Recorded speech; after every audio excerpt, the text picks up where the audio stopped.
তুমি তোমার রবের সাক্ষাৎ পেতে চাও, তোমাকে কষ্ট করতে হবে। তোমাকে কষ্ট করে তোমার রবের সাক্ষাতে তোমাকে যেতে হবে।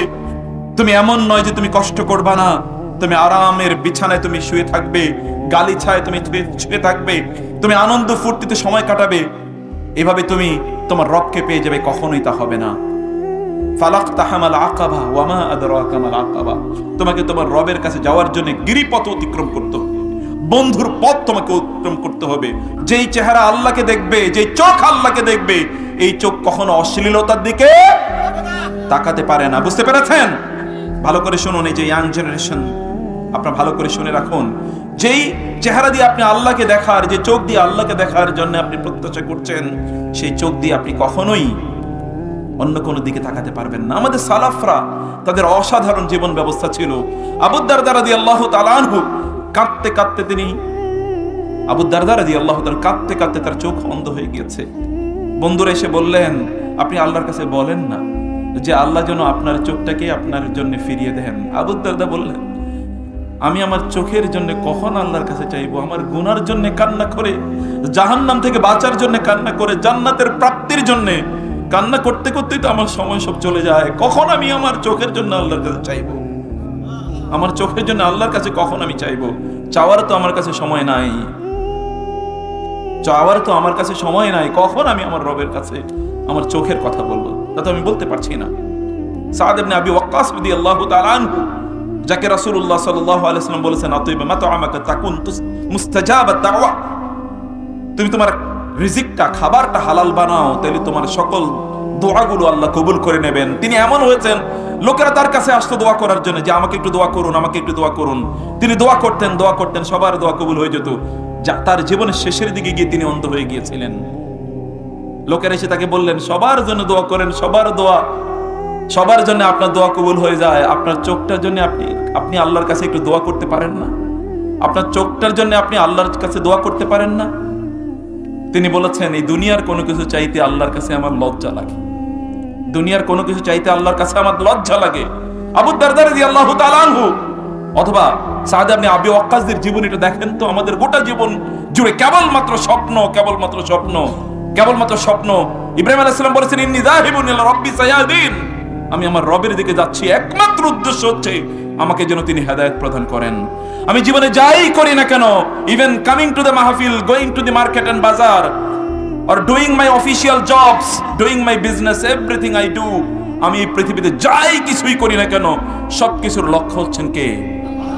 মহান আল্লাহ। আমি তার উদ্দেশ্যে যাচ্ছি, তার লক্ষ্য পানে আমি ছুটে চলছি প্রত্যেকটি মুহূর্তে। সময়টা আপনার কাছে কতটা গুরুত্বপূর্ণ, যদি প্রিয় ভাইয়েরা আপনারা যদি বুঝতেন।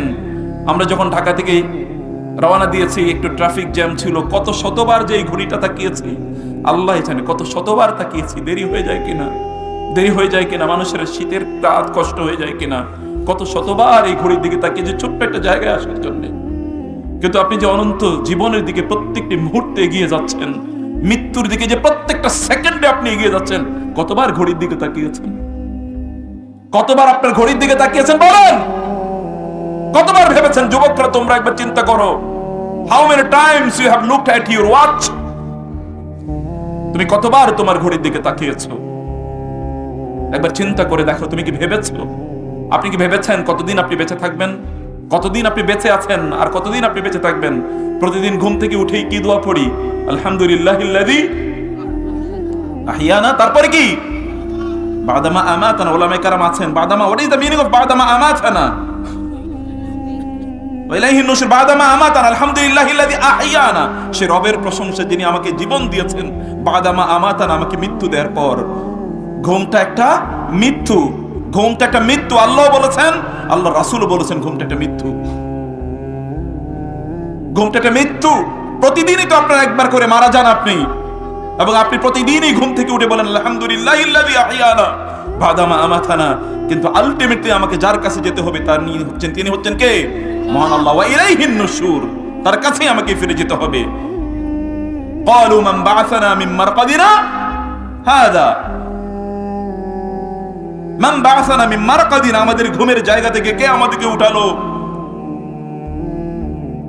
ঘুম মৃত্যু এর সমতুল্য। আপনি তো প্রতিদিনই মারা যান, এবং প্রতিদিনই আপনি জেগে উঠেন, জীবিত হন, এবং এই জীবন এবং মৃত্যুর খেলা প্রত্যেকটি মুহূর্তে আপনার চলছেই চলছে।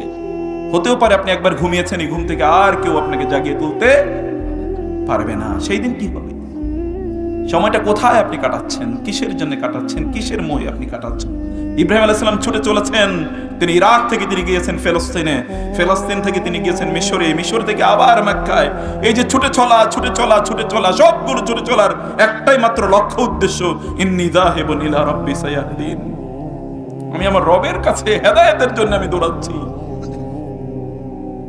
আমি হেদায়েতের জন্য দৌড়াচ্ছি, যেন আমি হেদায়েত পাই। আপনার ছুটে চলার লক্ষ্য উদ্দেশ্য কি হওয়া উচিত? কেন আপনি ছুটে চলছেন? উমাইয়া খলিফা হিশাম ইবনে আব্দুল মালিক তিনি মক্কায় গেলেন। ভালো করে মনোযোগ দিয়ে শুনেন কথা। কি আপনারা বুঝতে পারতেছেন আমার কথা? সত্যি বুঝতে পারছেন? আচ্ছা আচ্ছা, মাশাআল্লাহ। আল্লাহ তাআলা আমাদেরকে তৌফিক দান করুন, বলুন আমিন। আমল করা তৌফিক দিন আল্লাহ, বলুন আমিন। আমিন। একটু জোরে বলেন না, শরীরটা গরম হোক। পেছন থেকে যারা আছেন একটু বলুন আমিন। আল্লাহ তুমি আমাদেরকে তোমার দিন বুঝার তৌফিক দান করো, আল্লাহুম্মা আমিন।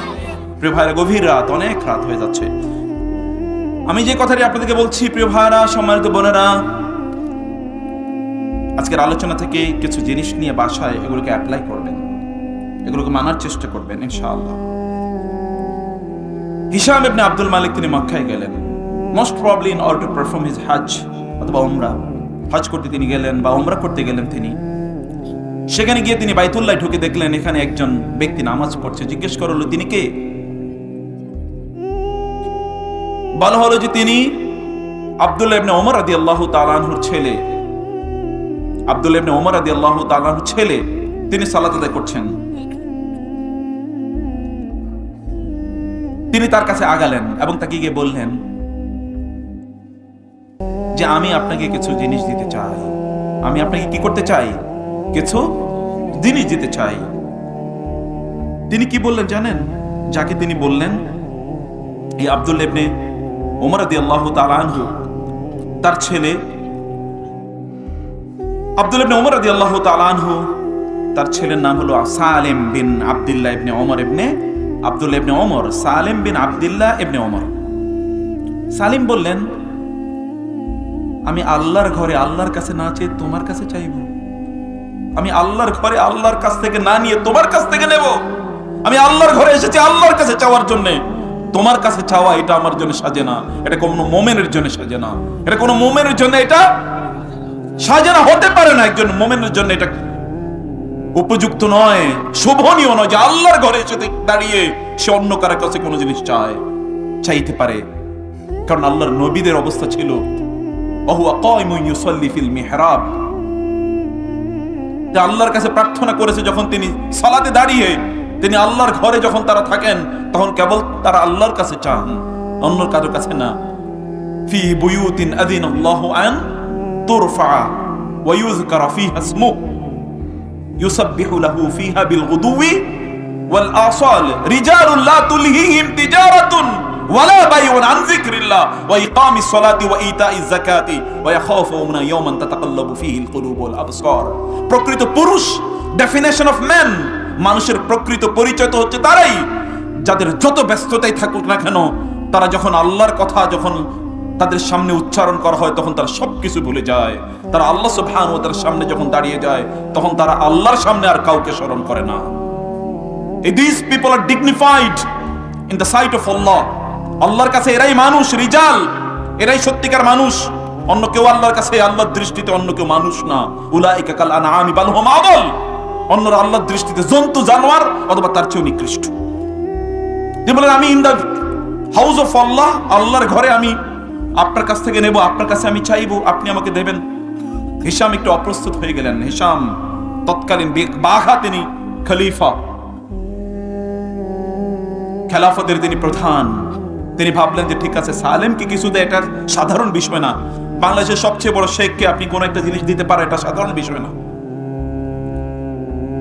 সালেম সালাত শেষ করে তিনি বের হয়ে গেলেন। মসজিদের বাইরে এসে হিশাম বললেন, আমি আপনাকে কিছু স্বর্ণ মুদ্রা দিতে চাই। হিশাম কি বলেছেন জানেন? যখন আমি স্টোরি পড়ি তখন আমার কলিজাতে কেঁপে উঠে। তিনি বলেছেন, আমি তো আল্লাহর কাছে স্বর্ণ মুদ্রা চাই না, আল্লাহর একটা সৃষ্টির কাছে কিভাবে আমি স্বর্ণ মুদ্রা চাইবো? আমি আল্লাহর কাছেই তো চাই না এগুলো। আমি তো আল্লাহর কাছে এগুলো চাওয়াকে আমি আমার ডিগনিটির বিপরীত মনে করি। এগুলো তো আমি আল্লাহর কাছেই চাই না। আমি আপনার কাছে এগুলো চাইবো মানে, আপনার কাছ থেকে আমি এগুলো নেবো মানে, এগুলো তো নিব না আমি আপনার কাছে। লাউ কানাতিদ দুনিয়া তা'দিলু ইনদাল্লাহি জানাহা বাউদাতিন লামা সাকা আল কাফিরা শুরবাতা মাইন। আল্লাহ সুবহানাহু ওয়া তাআলার কাছে এই গোটা পৃথিবীর মূল্য যদি একটা মশার ডানার পরিমাণ হতো, তাহলে আল্লাহ তাআলা কোনো কাফেরকে এক ফোঁটা পানিও পান করাতেন না। কিন্তু এই দুনিয়ারই তো আমরা কুকুর, দুনিয়ার পেছনে ঘুরতে ঘুরতে অস্থির আমাদের অবস্থা। প্রত্যেকটা জায়গায় আমরা মসজিদে গিয়ে আমরা দুনিয়া খুঁজি, অন্য জায়গায় গিয়েও আমরা দুনিয়া খুঁজি। মাহফিলেও দেখবেন আশপাশে সকল কেবলমাত্র দোকান, এবং একদল লোক এখানে কেবল দোকানে জিনিসপত্র কিনতে আসে, ঠিক না? বুঝেন না এই কথা? আশপাশে আপনাদের এখানে দোকান বসেছে কিনা, এই জন্য আমরা যেখানে যাই বলি যে খবরদার আশপাশে কোনো দোকান বসাতে পারবেন না। আপনি কি মাহফিল করতে এসছেন নাকি এখানে মেলা বসাতে এসছেন? যে মেলা বসান তাহলে এখানে ওলামায়ে কেরাম থেকে দাওয়াত দেওয়ার দরকার নাই, অন্য দিকে দাওয়াত দেন। মেলা তো এখানকার ইস্যু না। এখানে লোকেরা এসছে, তাদের ক্ষুধা আছে। ক্ষুধা দুই প্রকার, পেটের ক্ষুধা আর হলো ইমানের ক্ষুধা। ইমানে তার ক্ষুধা আছে, তিনি এখানে দ্বীনের কথা শুনতে এসেছেন, অন্য কোনো উদ্দেশ্যে তিনি নয়। প্রিয় ভাইরা, আমি বলছি যে আপনি যে আপনার সময়টাকে যে ব্যয় করছেন, প্রতি মুহূর্তে যে আপনি মৃত্যুর দিকে এগিয়ে যাচ্ছেন, তার জন্য আপনার করণীয় কি, বা তার জন্য আপনার প্রিপারেশন কি, তার জন্য আপনার প্রস্তুতি কি, আপনি কতটুকু প্রস্তুতি নিচ্ছেন? আল্লাহ সুবহানাহু ওয়া তাআলা তো আপনার ডেস্টিনি, আপনার ডেস্টিনেশন, তিনি আপনার চূড়ান্ত লক্ষ্য এবং উদ্দেশ্য। আপনার প্রত্যেকটি পদক্ষেপ কি আপনি তার দিকে এগিয়ে যাচ্ছেন কিনা? আপনাকে যদি এখনই বলা হয় আপনি কি জান্নাতে যাওয়ার মতো আমল করেছেন কিনা, একবার চিন্তা করে দেখুন তো। তাহলে কবে আপনি আমল করবেন? জান্নাতে যাওয়ার জন্য আপনি কাজ কবে করবেন? এই জন্য আপনি কবে সময় বের করবেন? প্রিয় ভাইরা, রাসূলুল্লাহ সাল্লাল্লাহু আলাইহি ওয়াসাল্লাম বলেছেন, নি'মাতানি মাকবুলুন ফীহিমা কাসীরুম মিনান নাস, আস-সিহহাতু ওয়াল ফারাগ। মানুষ দুটো নেয়ামত পেয়েছে, কিন্তু এই দুটো নেয়ামত সম্পর্কে মানুষ উদাসীন। এর মধ্যে একটা হলো সিহহা, সুস্থতা, আর একটা হলো আল ফারাগ, অবসর সময়। সুস্থতা, এই যে আপনি এখন সুস্থ, আপনি এখন কোনো কাজ করছেন না। অসুস্থ যখন হবেন তখন আপনি চিৎকার চেঁচামেচি করলেও কোনো লাভ নাই। সুস্থ অবস্থায় আপনি কি করেছেন এটাকে আপনাকে দেখা হবে। তাআররাফ ইলাল্লাহি ফির রাখা ইয়ারিফুকা ফিশ শিদ্দাহ। আপনি যখন সুস্থ, তখন ভালো অবস্থায় আছেন, তখন আল্লাহকে ভুলে যাবেন না। তাইলে অসুস্থ অবস্থায় আল্লাহ তাআলা আপনাকে ভুলবেন না। রাসূলুল্লাহ সাল্লাল্লাহু আলাইহি ওয়াসাল্লাম বলেছেন, যে ব্যক্তি সুস্থ অবস্থায় কোনো ইবাদত করে, তিনি যদি অসুস্থ হয়ে যাওয়ার কারণে ওই ইবাদত না করতে পারেন, তাইলেও ফেরেশতারা তার আমলনামায় লিখে দেয় এই লোকটা ইবাদত করছে। আপনি সুস্থ অবস্থায় আল্লাহকে ভুলে যান কেন?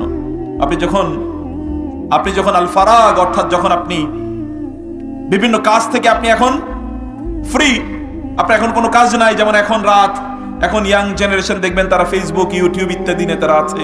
আরেক দল আছে খেলাধুলা ইত্যাদি নিয়ে, আরেক দল আছে গল্প গুজব নিয়ে, আরেক দল আছে রাজনীতি নিয়ে, আরেক দল আছে হাবি জাবি ইত্যাদি কার নিয়ে। কেউ হয়তোবা দোকানের সামনে বসেছে, বিভিন্ন ধরনের আড্ডাবাজি করছে, এরকম করে করে বেড়াচ্ছে, because it is their free time. আপনি যখন আপনার দোকানটা বন্ধ করেন, বাসায় যান, তখন কি করেন? আপনি যখন চাকরি শেষ, তখন আপনি কি করেন? তোমরা যখন স্কুল, কলেজ, ইউনিভার্সিটি থেকে আসো, এমনকি you come back from your মাদ্রাসা থেকেও যখন তুমি ফিরে আসো, তোমার অবসর সময় তুমি কি করো বলো তো? আপনারা কি করেন? আপনারা বলেন, চিন্তা করুন। as-sihhatu wal faragh, আপনার অবসর সময় আপনি কি করছেন? এই অবসর সময়গুলো ব্যবহার করে শয়তান আমাদেরকে ভয়ঙ্কর খারাপ দিকে নিয়ে যাচ্ছে। যত সুস্থ, যত শক্তি, তত ধরনের অপরাধ।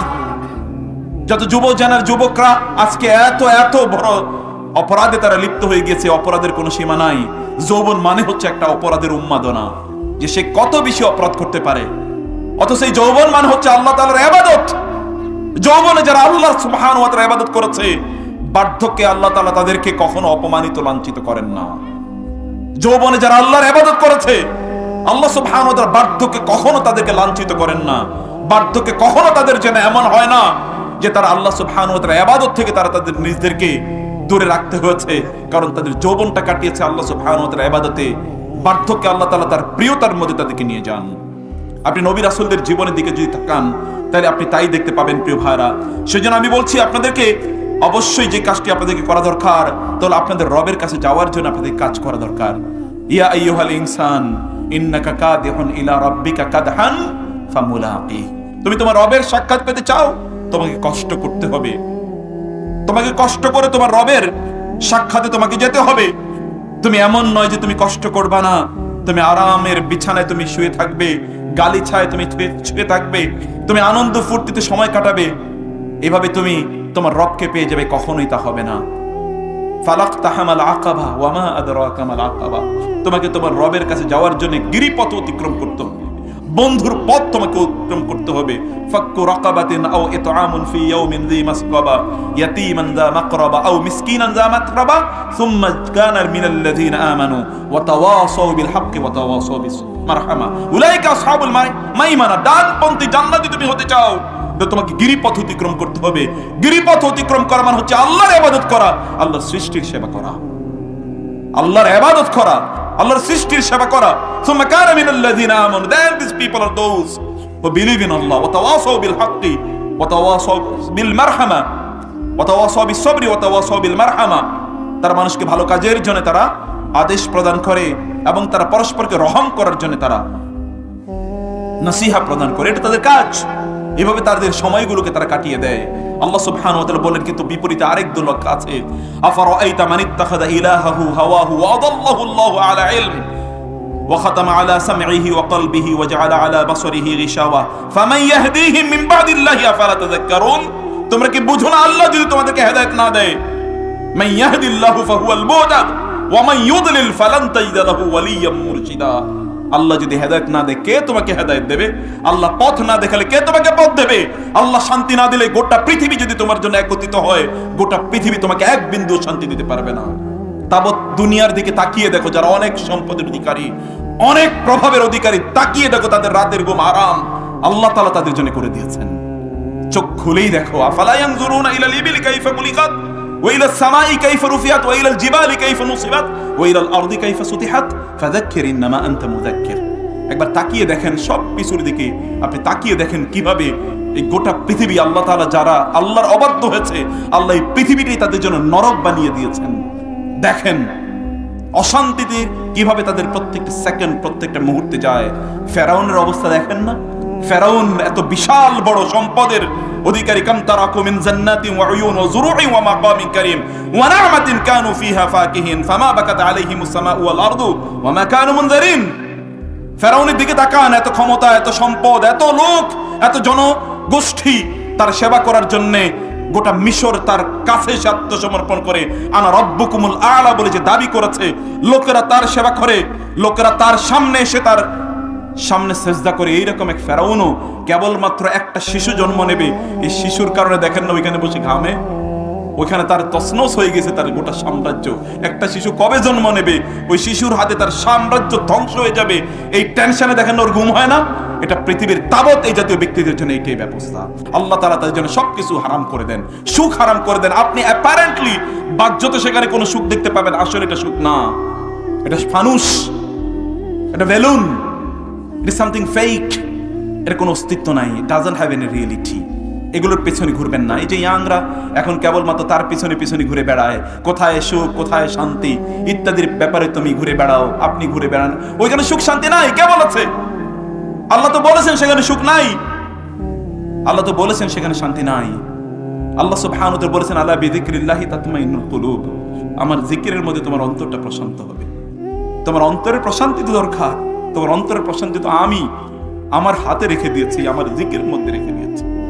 আল্লাহ স্মরণ করুন, সুবহানাল্লাহ বলেন, আলহামদুলিল্লাহ, আল্লাহু আকবার, লা ইলাহা ইল্লাল্লাহ, লা হাওলা ওয়ালা কুওয়াতা ইল্লা বিল্লাহ। এগুলোকে আপনাদের জিকির বানান। প্রিয় ভাইরা, রাসূলুল্লাহ সাল্লাল্লাহু আলাইহি ওয়াসাল্লাম মুআজকে বলেন, মুআজ ইন্নী উহিব্বুক, Muaz I love you, Muaz I love you, Muaz আমি তোমাকে ভালোবাসি, মুআজ আমি তোমাকে ভালোবাসি। রাসূলুল্লাহ বলছেন একজন সাহাবীকে, আমরা আল্লাহর রাসূলকে বলতে বলতে বেহুশ, ইয়া রাসূলুল্লাহ আমরা আপনাকে ভালোবাসি। তিনি একজন সাহাবীকে ডেকে বলছেন, আই লাভ ইউ ইন্নী উহিব্বুকা ইয়া মুআজ, মুআজ আমি তোমাকে ভালোবাসি। তুমি যদি আমার ভালোবাসাটাকে কন্টিনিউ পেতে চাও, তাহলে প্রতি নামাজের শেষে তুমি এই কথা বলতে বলো না, আল্লাহুম্মা আইন্নি আলা যিকরিকা ওয়া শুকরিকা ওয়া হুসনি ইবাদাতিক। আল্লাহ তোমার জিকির, তোমার শুকর এবং উত্তম ভাবে তোমার ইবাদত করতে তুমি আমাকে সাহায্য করো। দোয়াটা কারা কারা পারেন হাত তোলেন তো দেখি। সুবহানাল্লাহ। আল্লাহ তাআলা আমাদের সবাইকে দোয়াটা মুখস্থ করার তৌফিক দিন। বলুন আমিন। আমার সাথে বলুন তো, আল্লাহুম্মা আইন্নি আলা যিকরিকা ওয়া শুকরিকা ওয়া হুসনি ইবাদাতিক। এই দোয়াটা পড়বেন তো ইনশাআল্লাহ, মুখস্থ করবেন তো? যারা মুখস্থ করেন না তারা মুখস্থ করে নেবেন। বলেন তো কারা কারা মুখস্থ করবেন, হাত তুলে দেখান তো আমাকে। এই যে অনেকে হাত তুলে নেই, আপনি হাত তুলেন না কেন? হাত তুলে দেখান যে মুখস্থ করবেন ইনশাআল্লাহ। করবেন তো? এটা মোবাইলে রেকর্ডিং করে রাখেন, একজন আলেমের কাছে আনেন যে আমাকে উস্তাদ এটা একটু শুনিয়ে দেন, এটা রেকর্ড করে দেন, শুনতে থাকবেন, শুনতে শুনতেও মুখস্থ হয়ে যায়। আর তিনটা শব্দ, আল্লাহুম্মা ইন্নী আলা যিকরিকা ওয়া শুকরিকা ওয়া হুসনি ইবাদাতিক। আল্লাহ যিকির, আপনার যিকিরের সুযোগ আমাকে দেন। ওয়ালা ইয়াজালু লিসানুকা রাতাবাম মিন যিকরিল্লাহ, তোমার জিহ্বাটি সবসময় সিক্ত রেখো আল্লাহর যিকিরের মাধ্যমে। কেউ যদি আল্লাহর নাম স্মরণ করে, আল্লাহ সুবহানাহু ওয়া তাআলা তার নিকটবর্তী ফেরেশতাদের সামনে ওই ব্যক্তির নাম স্মরণ করেন। সুবহানাল্লাহ বলবেন না? আল্লাহ তাআলা কার সামনে? আল্লাহ স্মরণ করা মানে কি? হোয়াট ডাজ ইট মিন? এর অর্থ কি? এই পৃথিবীর কোন যদি প্রভাবশালী ব্যক্তি, সম্পদশালী অথবা কোন দেশের রাষ্ট্রপ্রধান যদি আপনার নাম একবার স্মরণ করে, তাহলে তো আপনি সোনার ফ্রেম দিয়ে এটাকে বাইধা রাখবেন। দেখেন না অমুকের সাথে অমুকের কোন একদিন যেন চিপা চাপায় একটা ছবি উঠাইছিল, এটা দেখেন না ফ্রেম দিয়ে বাধাই করে রাখে, রাখে কিনা? আপনাদের এলাকায় নাই এরকম? যায়া দেখেন যে ফ্রেম একেবারে সোনা দিয়া বাধাই করে রাখে। কেন বাধাই করে রাখে জানেন? তাহলে যদি কোনোদিন একটু দেখা পায়। একদিন আমি দেখেছি এরকম যে কোনো এক জায়গায় বিশাল বড় কোনো এক ব্যক্তির একটা পোস্টার অথবা তার একটা বড় একটা ছবি, ওই ছবিতে দেখি একজন মহিলা চুমু দিতেছে, খালি চুমু দিতেছে, কালো চুমু দিতেছে। আমি ভাবলাম যে ঘটনাটা কি? ঘটনাটা হলো কিছু লোক আবার এটাকে কি করছে, রেকর্ড করতেছে ক্যামেরা দিয়া, এটাকে আবার দিয়ে দেবে অমুকের কাছে, দেখাবে যে দেখেন আপনারে আমি কত ভালোবাসি, রাস্তায় পর্যন্ত আপনার ছবি দেখে আমি চুমু দেই, তারপরে যদি কিছু পাওয়া যায়। এত নিকৃষ্ট মানুষের মানসিকতা হতে পারে? এগুলো মানুষ এত তুচ্ছ, মানুষ তার নিজকে এত তুচ্ছতার পর্যায়ে পর্যন্ত নিয়ে যায় সামান্য কিছু পাওয়ার জন্য। আর যদি মহান আল্লাহ, যিনি সব কিছুর স্রষ্টা, এরকম কোটি কোটি মানুষ আল্লাহ সুবহানাহু ওয়া তাআলার কাছে একটা সামান্য মশার পরিমাণ মূল্য রাখে না, সেই মহান রব যদি আপনার নাম স্মরণ করে, তাহলে কি হতে পারে চিন্তা করে দেখেন তো। সেই জন্য তার নাম স্মরণ করবেন, তার কাছে চাইবেন। প্রিয় ভাই, আল্লাহর কাছে চাইতে পারা এটা সাধারণ কোনো ইস্যু না, এটা মর্যাদাবান ব্যক্তিদের ইস্যু। আল্লাহর কাছে চাইতে পারা, আল্লাহর কাছে আত্মসমর্পণ করতে পারা, এই পৃথিবীর আল্লাহর সৃষ্টির মধ্যে সবচেয়ে সম্মানজনক যারা, আকরামু খালকিল্লাহ, আশরাফু খালকিল্লাহ, আল্লাহর সৃষ্টির মধ্যে সবচেয়ে সেরা সৃষ্টি যারা, তারাই কেবলমাত্র আল্লাহর কাছে আত্মসমর্পণ করতে পেরেছে। আর এই পৃথিবীর সবচেয়ে নিকৃষ্ট গুলো তারা আল্লাহর কাছে আত্মসমর্পণ করতে পারে নাই, এবং তাদের অবস্থা দেখেন না কোথায় গিয়ে দাঁড়িয়েছে। এই পৃথিবীতে ফেরাউনের চেয়ে নিকৃষ্ট কেউ নাই। অথবা তাব্বাত ইয়াদা আবি লাহাবিন ওয়া তাব্বা মা আগনা আনহু মালুহু ওয়া মা কাসাবা, সে যা উপার্জন করেছে, যা কিছুই থাকুক না কেন, তার সকল সম্পদ, তার সকল সম্মান, তার সকল ক্ষমতা, প্রভাব, প্রতিপত্তি ইত্যাদি সবকিছু নিয়ে সে প্যারালাইজড হয়ে গিয়েছে, প্যারালাইজড হয়ে গেছে। তাব্বাত ইয়াদা আবি লাহাবিন ওয়া তাব্বা। আপনি তার চেয়ে বেশি কি ফেরাউনের চেয়ে তো আর বড় হয়ে যান নাই নাকি? বলেন, হয়ে গেছেন নাকি ফেরাউনের চেয়ে বড়? এর চেয়ে তো বেশি আপনার সম্পদ নাই, এর চেয়ে বেশি তো আপনার লোকজন নাই যারা আপনার সামনে এসে সেজদা দেবে। তা তো করে নাই। সে দাবি করেছে আনা রব্বুকুমুল আলা, তার লোকেরা কেউ চ্যালেঞ্জ করে নাই, একজন মাত্র চ্যালেঞ্জ করেছে, তার নাম হচ্ছে মুসা আলাইহিস সালাম, এবং তার স্ত্রী সেটা কবুল করেন নাই, তার স্ত্রী তা গ্রহণ করেন নাই, আসিয়া বিনতে মুজাহিম। আর তো সবাই তো মেনে নিয়েছে। মুসা আলাইহিস সালাম বিরোধিতার পরে পরবর্তী লোকেরা, একদল লোক তখন মুসা আলাইহিস সালামের সাপোর্টে বা তার কথায় তারা বিশ্বাস স্থাপন করে, বাকিরা তো করেও না। আল্লাহ সুবহানাহু ওয়া তাআলা এর সামনে দাপট দেখাতে নাই। সম্মানিত ভাইরা, সেজন্য আমি বলছি, একদল লোক তারা তাদের পোস্ট, পজিশন, তাদের প্রেস্টিজ, তাদের ডিগনিটি, তাদের প্রপার্টি ইত্যাদিকে তারা তাদের গড বানিয়ে নিয়েছে। ইত্যাদির পূজায় তারা প্রত্যেকটি মুহূর্তে রত। যে ইয়াং জেনারেশনদেরকে বলছি, তোমরা দেখবা তোমার যৌবনের পূজায় তুমি প্রত্যেকটা মুহূর্তে রত আছো। তুমি ডেইলি কতবার আয়নার সামনে তোমার চেহারাটা দেখো, কেবলমাত্র কোন দিক দিয়ে সুন্দর দেখা যাবে, কোথায় স্নো অথবা ইত্যাদি মাখলে কতটা সুন্দর দেখা যায়, কত সুন্দর জামা কাপড় পরা যায়। আমরা আজকে বলেছিলাম একদল পুরুষ এবং নারী, বিশেষ করে একদল মহিলা, তারা কিছুদিন আগেও তারা পোশাকের স্বাধীনতা চেয়েছিল না? এখন দেখেন ওরা সবচেয়ে বেশি গিয়ে ভিড় জমাইতেছে শীতের পোশাক কেনার জন্য, এবং তারা জামা কাপড় অন্যের চেয়ে বেশি পরে। তো এখন পোশাকের স্বাধীনতা কই? ওদেরকে তো এখন পোশাক থেকে বাইর করে ওদেরকে এরকম শীতের মধ্যে দাঁড়া করে রাখা দরকার। অথবা পানির মতো দেখে দাঁড় করে দেখার যে তোর স্বাধীনতা কাকে বলে দেখ একবার। স্বাধীনতাটা জাস্ট এনজয় ইউর স্বাধীনতা, ফ্রিডম। তোমার স্বাধীনতা তুমি ভোগ করো। শয়তান কতটা বিজয়ী হয়েছে। আশ-শাইতানু ইয়াইদুকুমুল ফাকরা ওয়া ইয়া'মুরুকুম বিল ফাহশা। শয়তান তোমাদেরকে দারিদ্র্যের ভয় দেখায় এবং অশ্লীলতার নির্দেশ তোমাকে প্রদান করে। অতএব শয়তানি কালচার আমরা চারিদিকে তৈরি করে দিয়েছি এবং আমরা মনে করছি যে আমরা প্রচন্ড ভালো কাজ করছি। ওম ইয়াহসাবুনা আন্নাহুম ইউহসিনুনা সুনআ। এই যে আপনাদেরকে এই জন্য বলছি, যুবকরা যারা আছেন, যুবতীরা যারা আছেন, যতবার আয়নার সামনে দাঁড়ান ততবার বলুন আল্লাহুম্মা কামা আহসানতা খালকি ফাহাসসিন খুলুকি। হে আল্লাহ, যেমনি ভাবে আমাকে সুন্দর বানিয়েছো আমার চরিত্রটা তুমি সুন্দর বানাও। এটা তো বলা দরকার। আল্লাহর শুকর আদায় করেন। আল ঈমান ওয়া আল ইসলামু বাইনা শুকরি বাইনা সবরি ওয়া শুকর। শুকরের এটি করা দরকার। আপনি তো আপনার গড বানিয়ে নিয়েছেন, আল্লাহর ইবাদত না করে আপনি এগুলোর পূজা করছেন, আপনার সম্পদের পূজা করছেন, আপনার পোস্ট, পজিশন, প্রমোশন ইত্যাদির পূজা করছেন। আল্লাহ তাআলা বলছেন ওয়াদাল্লাহুল্লাহু আলা ইলম, এ ব্যক্তির জ্ঞান আছে তারপরও সে পদভ্রষ্ট অথবা আল্লাহ তাকে পদভ্রষ্ট করে দিচ্ছেন। কারণ আল্লাহ সুবহানাহু ওয়া তাআলা স্মরণ বা আল্লাহ তার কাছে প্রায়োরিটি পায় না, তার কাছে অন্য কিছু প্রায়োরিটি পাচ্ছে। এই সকল ব্যক্তিদের কথা আল্লাহ তাআলা বললেন।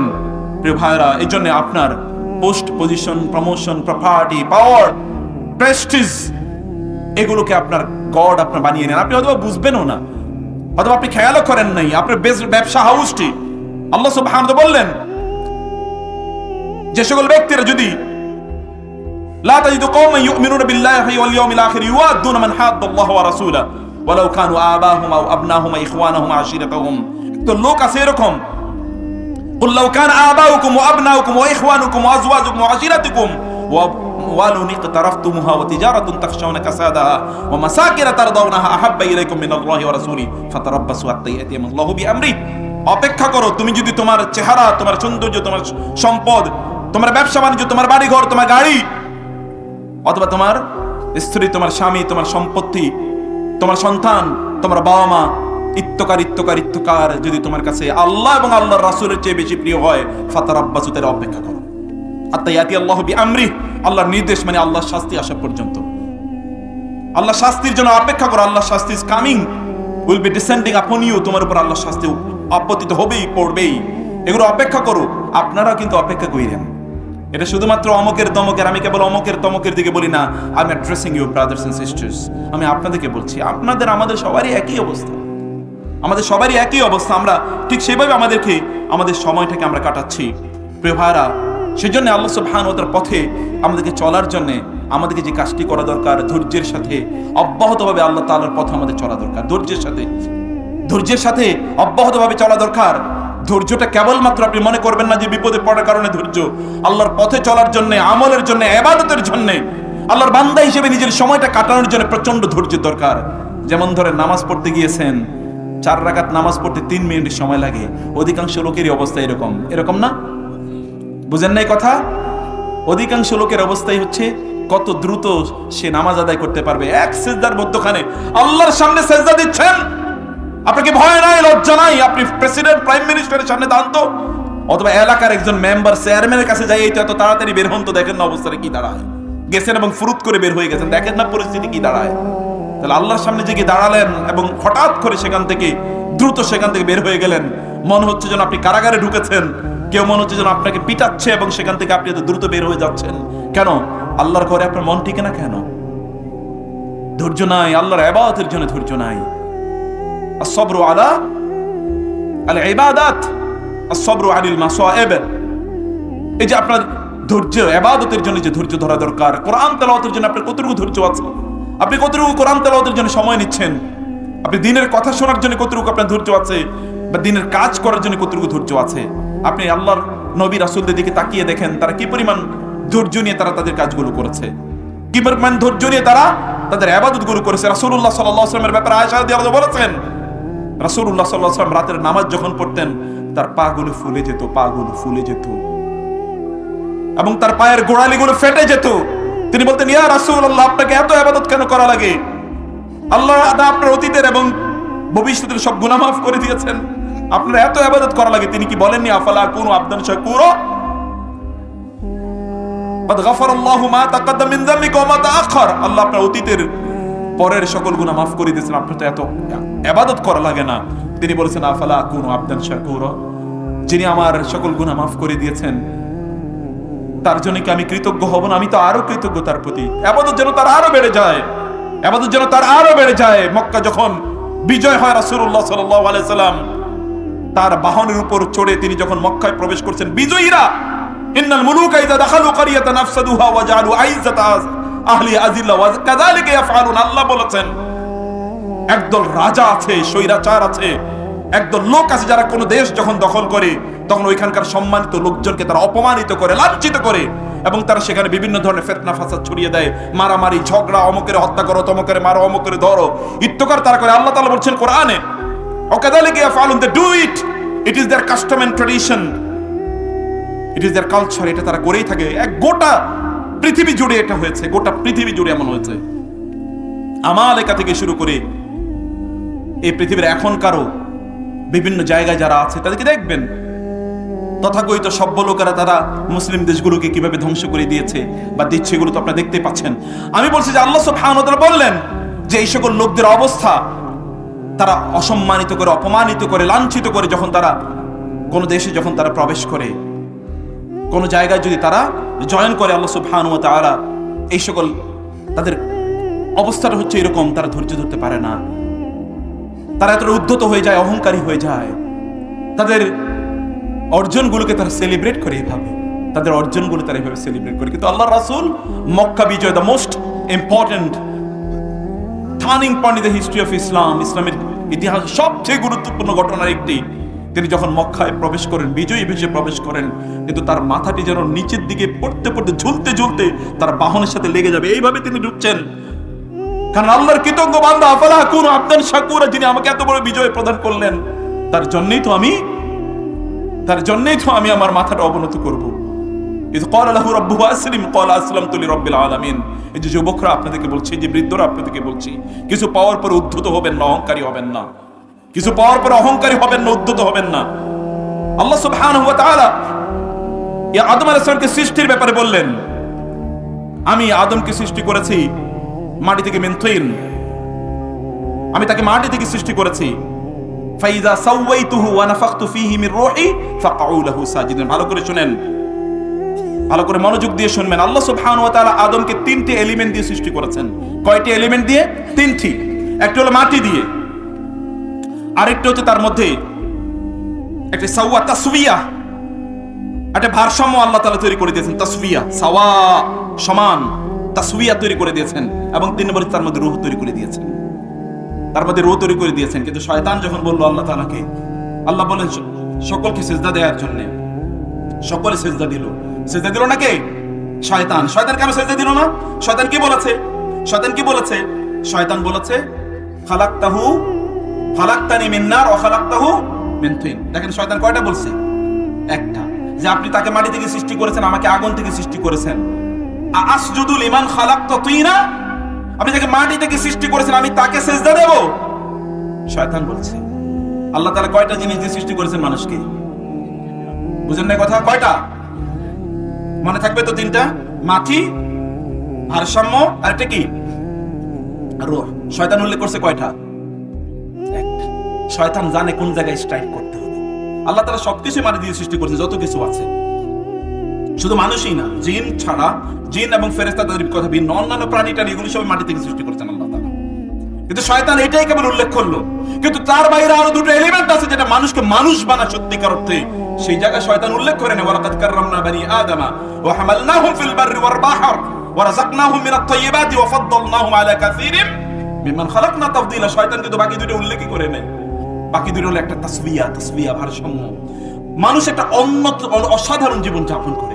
কিভাবে অসাধারণ জীবন যাপন? আমি যখন ঢাকা থেকে আসছি, সময় দেরি হয়ে যাচ্ছে, আমার ড্রাইভার খুবই জোরে চালাচ্ছে, বলছে নো, স্লো স্লো স্লো, আস্তে আস্তে আস্তে। আমরা যদি একটু পরেও যাই, আমাদের শেখ মঞ্জুর এলাহি আছেন, তিনি আলোচনা করবেন, কোনো সমস্যা নাই। যদি একটা কুকুর অথবা একটা গরু অথবা একটা সিংহ বা একটা বাঘ যদি সে তার সামনে খাবার দেখে অথবা তার সামান্য কোন একটা জিনিস সে দেখে, সে কি করবে?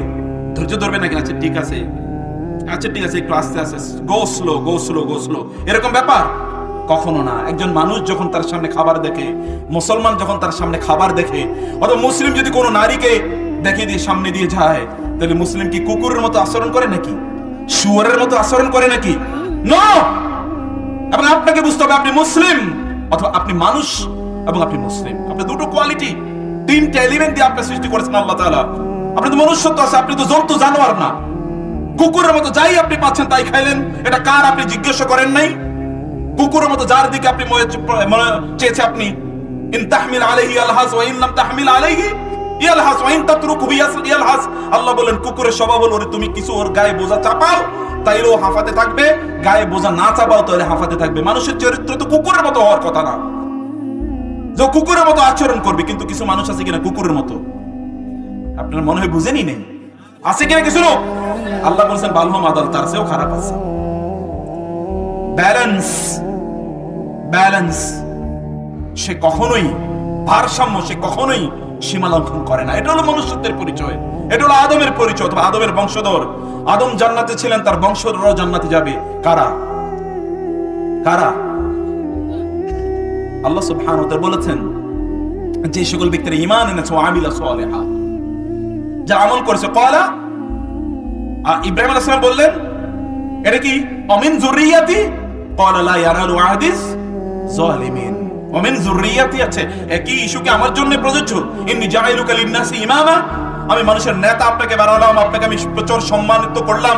ক্বালা অমিন যুররিয়াতি ক্বালা লা ইয়ানালু আহদিস যালিমিন। না না, এটা জালিমদের জন্য প্রযোজ্য না, যেগুলো মানুষ কিন্তু মানুষের চরিত্রগুলো জালেম, এই সকল ব্যক্তিদের জন্য আমার এই প্রতিজ্ঞা এবং আমার এই সম্মান প্রযোজ্য না। প্রিয় ভাইরা, আপনার আচরণটা কার মতো, কিসের মতো?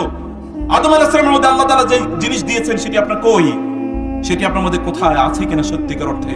আদম জানেন কখন কামব্যাক করতে হবে, কামব্যাক কখন করতে হবে। শয়তান তাকে ধোঁকা দিয়েছিল, ওয়ালাকাদ আহিদনা ইলা আদামা মিন ক্বাবলু ফানাসিয়া ওয়া লাম নাজিদ লাহু আজমা। আমি আদমকে বলেছিলাম আদম এই কাজ করবে না, লা তাকরাবা হাযিহি শাজারাতা ফাতাকুনা মিনাজ জালিমিন ফাআকালা মিনহা ফাবাদাত লাহুমা সাওআতুহুমা ওয়া তাফিকা ইয়াখসিফানি আলাইহিমা মিন ওয়ারাকিল জান্নাহ ওয়া আসা আদামু রাব্বাহু ফাগাওয়া। আদম তো তার রবের কথাটা শুনে নাই, ভুলে গেছে। আল্লাহ বলেছেন ফানাসিয়া, ভুলে গিয়েছেন তিনি আদম, শয়তান তাকে ভুলিয়ে দিয়েছে। কিন্তু যখনই আদমের স্মরণ পড়লো তখন তিনি কি বলেছেন? রব্বানা ওয়া ক্বালা রব্বানা যালামনা আনফুসানা ওয়া ইন লাম তাগফির লানা ওয়া তারহামনা লানাকুনান্না মিনাল খাসিরিন। তিনি বললেন যে আল্লাহ আমি ভুল করেছি, আমাকে মাফ করে দেন, মাফ না করে দিলে আমি জালেমদের কাতারে আমার নাম হয়ে যাবে। আদম আলাইহিস সালাম যখন এই দোয়া করেন, আল্লাহ তাআলা সাথে সাথে তার সব ক্ষমা করে দেন এবং আবার যে জান্নাত, সেই জান্নাতে আদম আলাইহিস সালামকে আবারও দেন আল্লাহ তাআলা।